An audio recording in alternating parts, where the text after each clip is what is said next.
मेरे प्रिय भगवान के प्रति संपूर्ण श्रद्धा भाव विश्वास रखने वाली प्रभु के भक्तजनों के श्री चरण कमलों में मैं कोटि कोटि प्रणाम करता हूँ। आज मैं आप सभी को बताने जा रहा हूँ ब्रह्म परम ब्रह्म सगुण सकार ब्रह्म ब्रह्माणी निर्गुण निराकार परम ब्रह्म परम ब्रह्माणी का दूसरा भाग। हाँ, 1 नंबर भाग में हम बताए कि भगवान एक ही हैं, वही निर्गुण वही सगुण हैं, जो 3 बीज रूप में विद्यमान रहते हैं, जिनके 3 बीज रूप हैं। प्रथम बीज जिसका विष्णु जी के रूप में भगवान प्रतिनिधित्व करते हैं, जिन्हें जीव बीज, जड़ बीज, आदि बीज, शरीर बीज, रूप बीज और भी अनेक नाम हैं। यही प्रथम बीज के रूप में विष्णु जी प्रतिनिधित्व करते हैं, अर्थात भगवान जी विष्णु जी के रूप में प्रतिनिधित्व करते हैं। फिर दूसरा ब्रह्मा जी के रूप में रजोगुणी बीज, जो जड़ चेतन को मिलाकर एक, रूप अरूप को मिलाकर एक, शरीर आत्मा को मिलाकर एक, जन्मा अजन्मा को मिलाकर एक, आदि अनादि को मिलाकर एक, यह रजोगुणी बीज के रूप में ब्रह्मा जी प्रतिनिधित्व करते हैं और उनकी शक्ति ब्रह्माणी जी करते हैं। उसी प्रकार विष्णु जी और लक्ष्मी जी जीव जीवा का प्रतिनिधित्व करते हैं। अब प्रभु का तीसरा बीज शिव रूप में प्रतिनिधित्व करते हैं, जिनके 2 पहलू होते हैं, एक ही होते हैं वो, जैसे एक सिक्का के 2 पहलू, एक तरफ देखो तो भारत, दूसरा तरफ पैसा। उसी तरह कोई भी जीव अगर जन्म लेता है तो पहला पहलू उसको काली का दिखाई देता है और उसी का सामना जीव को करना पड़ता है, और दूसरा पहलू में महाकाल महाकाली अर्थात मोक्ष रहते हैं, जिन महाकाल महाकाली का ध्यान करके इस काल काली को पीछा करके जीव मोक्ष की प्राप्ति कर लेते हैं। ये हम सब आगे बताएंगे। तब तक जीव के बारे में हम संपूर्ण विस्तार बताते हैं, प्रथम बीज के विस्तार को बताते हैं। भगवान के जीव के 4 प्रकार के अलग अलग स्तर है, एक ही है परंतु उसके 4 स्तर है। प्रथम मायावी जीव बीज, जिनको कृष्ण बीज भी कहा जाता है, या अकेला एकल होते हैं। इनसे अलग मायावी जीवा बीज, रूपमणि जीवा बीज भी कहा जाता है, ये भी अकेला होती हैं। यहाँ दोनों पुरुष जीव बीज और नारी जीवा बीज दोनों अलग अलग होते हैं, जुगल नहीं होते। यह भगवान का प्रथम जीव का स्तर है। अब भगवान का दूसरा जीव का स्तर दिव्य जीव बीज, जिन्हें राम बीज भी कहा जाता है, ये भी अकेला रहते हैं। अकेला राम जी एक अकेला रहते हैं, अकेला, जिन्हें दिव्य बीज, पुरुष बीज, दिव्य बीज कहा जाता है। इनसे अलग नारी दिव्य जीवा बीज, जिनको सीता जी के रूप में भगवान प्रतिनिधित्व करते हैं, दिव्य जीवा बीज, ये भी दोनों अलग अलग रहते हैं। दूसरे स्तर पर भगवान जीव के रूप में, पुरुष जीव दिव्य जीव के रूप में अलग, नारी दिव्य जीवा के रूप में अलग अलग रहती हैं। यहाँ भी जुगल नहीं रहते। फिर भगवान अपने जीव बीज के तीसरा स्तर पर मायावी जीव बीज आगे, दिव्य जीव बीज पीछे, इन दोनों को मिलाकर एक रजोगुणी बीज कहलाता है। अर्थात कृष्ण आगे, राम पीछे, इन दोनों को मिलाकर एक बीज होता है, जिनको परशुराम जी के रूप में भगवान प्रतिनिधित्व करते हैं। परशुराम जी इसी बीज से जन्म लिए थे। ठीक उसी तरह नारी अस्तित्व में भगवान रूपमणि जीवा बीज आगे, रूपमणि मायावी जीवा बीज आगे, सीता दिव्य जीवा बीज पीछे, इन दोनों को मिलाकर एक रजोगुणी बीज के रूप में अकेला शक्ति भी, नारी भी अपने जीवा बीज में अलग ही रहती हैं। यहाँ तीसरे स्तर तक भगवान रजोगुणी जुगल पुरुष अस्तित्व में अकेला, फिर वहाँ नारी रजोगुणी जुगल शक्ति बीज रूप में, नारी बीज रूप में अकेला अकेला, दोनों पुरुष नारी अलग अलग यहाँ तक रहती हैं। ये भी दोनों जुगल रूप में पुरुष नारी एक साथ नहीं रहती। अब भगवान का जीव रूप का चौथा स्तर समझिए। भगवान जीव रूप में चौथा स्तर पर दो अवस्था के होते हैं।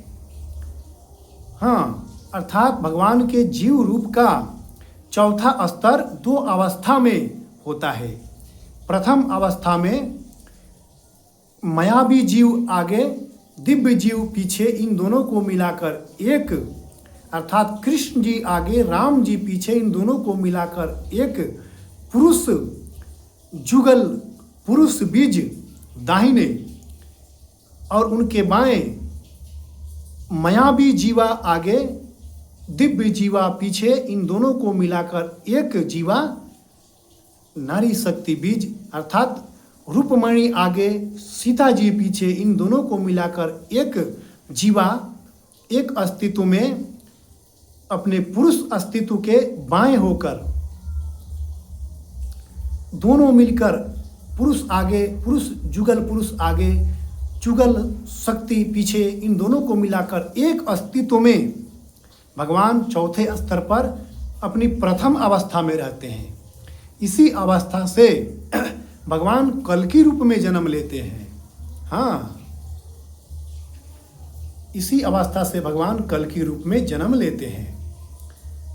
अब इनकी दूसरी अवस्था क्या है? तो पहले अवस्था में मायावी जीव आगे, दिव्य जीव पीछे, इन दोनों को मिलाकर एक, अर्थात कृष्ण जी आगे, राम जी पीछे, इन दोनों को मिलाकर एक जुगल पुरुष अस्तित्व था। अब इनको परिवर्तित करते हैं दूसरी अवस्था में। इससे जो प्रथम अवस्था वाला में भगवान पांच तत्व के शरीर के रूप में धारण करके भगवान पांच तत्व के शरीर के साथ कल्कि रूप में जन्म लेते हैं। लेकिन इनकी दूसरी अवस्था में कृष्ण जी पीछे हो जाते हैं, अर्थात राम जी आगे, कृष्ण जी पीछे, इन दोनों को मिलाकर एक जुगल पुरुष अस्तित्व, जिन्हें परम जीव भी कहते हैं। मायावी जीव इसमें पीछे हो जाता है, दिव्य जीव आगे, मायावी जीव पीछे, इन दोनों को मिलाकर एक परम जीव, द्वादश जीव के रूप में, अर्थात राम कृष्ण का संयुक्त अस्तित्व के रूप में आगे दाहिने होकर जुगल पुरुष, द्वादश पुरुष दाहिने। फिर यहाँ नारी अस्तित्व की बात करें तो सीता अस्तित्व आगे, रूपमणि अस्तित्व पीछे, इन दोनों को मिलाकर एक द्वादश नारायणी जीवा एक होकर रहती हैं, अर्थात दिव्य जीवा आगे, मायावी जीवा पीछे, इन दोनों को मिलाकर एक द्वादश रूपी द्वादश नारायणी जीवा एक होकर अपने द्वादश नारायण जीव के बाएं भाग में होकर इन दोनों को मिलाकर एक द्वादश नारायणी जीवा एक साथ में होकर आगे होकर अपनी अवस्था को बदल देते हैं। हाँ, पहले कृष्ण वाला जाल प्रथम अवस्था में आगे रहता है, रुक्मिणी वाला, इन दोनों को मिलाकर एक आगे रहता है। उनको अवस्था को बदलने पर राम रूपी आगे जाल हो जाता है, अर्थात दिव्य जीव वाला जाल आगे हो जाता है। इसी अवस्था को बदलने की प्रक्रिया को प्रकट अवस्था कहते हैं। यहीं भगवान के जीव अस्तित्व के 4 स्तर हैं, जिनके चौथा स्तर 2 अवस्थाओं में होते हैं। एक अवस्था में जन्म लेते हैं, दूसरी अवस्था में वो प्रकट हो जाते हैं। तो उसमें जब प्रकट होते हैं तो 5 तत्व का शरीर नष्ट होकर पीछे हो जाता है और 7 तत्वों का शरीर आगे हो जाता है। हाँ, इसमें यह अंतर दिखाई देता है। आप भी कल्कि को देखेंगे तो आपको भी अनुभव हो जाएगा। कृष्ण रूप में जो जन्म लेकर आए थे, उस रूप में जैसे 5 तत्व के शरीर के रूप में सभी मनुष्य, पेड़ पौधा, बकरी, भेड़, भैंस, ये सब गाय दिखाई देते हैं। इनका परछाई काला होता है। लेकिन यहीं जब अपनी अवस्था को बदलते हैं चौथे स्तर में भगवान, तो उनका परछाई काला नहीं, उनका परछाई प्रकाश के जैसा हो जाता है, जो दिन में नहीं दिखाई देगा, रात को दिखाई देगा प्रकाश के रूप में। ओ परछाई प्रकाश के रूप में दिखाई देगा।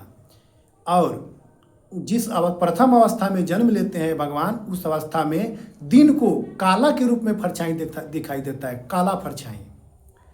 लेकिन वही प्रकट हो जाने पर दिन को दिखाई नहीं देगा परछाई, वही परछाई रात को प्रकाश के रूप में दिखाई देगा। जैसा शरीर होगा वैसा ही प्रकाश दिखाई देगा।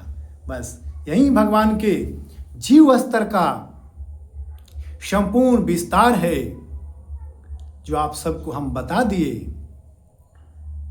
भगवान के जीव स्तर का 4 प्रकार का अलग अलग स्तर है, जिसमें चौथा स्तर 2 अवस्थाओं में होता है। ये आप सब जान गए। अब हम भगवान के दूसरा बीज और तीसरा बीज अगले वीडियो में बताएंगे। तब तक हम आपसे विनम्र निवेदन कर रहे हैं कि आप हमारे इस ब्रह्म ज्ञान चैनल को सब्सक्राइब कीजिए, लाइक कीजिए, शेयर कीजिए, ताकि यह अनमोल विलुप्त परम ब्रह्म ज्ञान आप सभी के मोबाइल में सबसे पहले जाए और आप सब इसे सुनकर इस पर अमल करके आत्मसात करके प्रभु में विलीन हो जाएं, जीवन मरण के चक्र से मुक्त हो जाएं, प्रभु के समान हो जाएं। हम आपसे विदा लेते हैं। हमारी विनती स्वीकार कीजिएगा। फिर हम अगले वीडियो में आपसे मिलेंगे। प्रणाम।